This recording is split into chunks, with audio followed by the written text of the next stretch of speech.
nickname's Magpie, because I was always collecting jewellery.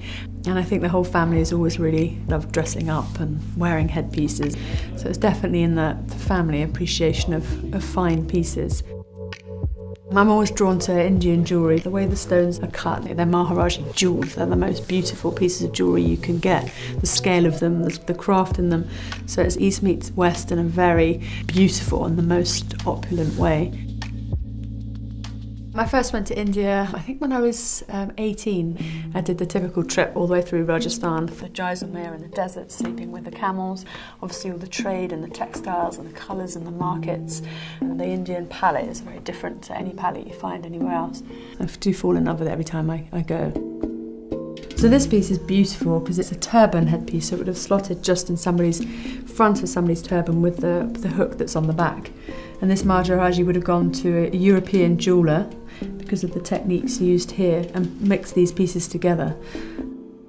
I think the colouring of it is beautiful, the colouring of the stone above and of that emerald.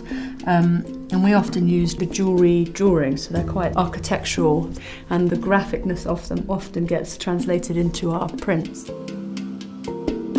We've done beautiful dresses that have just layers and layers of actual embroidery that looks like jewels, and it's just a lovely way of being able to actually incorporate it within the garment. If you can't get the real things like these, you can certainly create something that has that feel.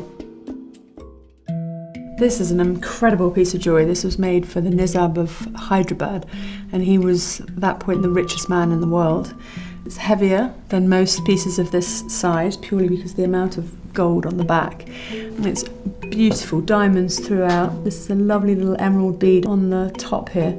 And these are all diamond cut, which makes it really unusual, and they're thick, very, very thick. When you actually look into the piece, you see the scale of those diamonds.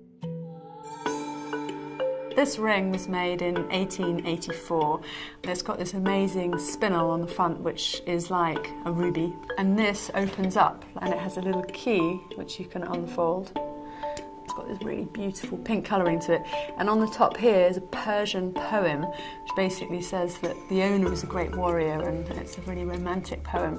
So that's just really unique and really, really beautiful. That's the stories behind them that kind of make them into something magical, really.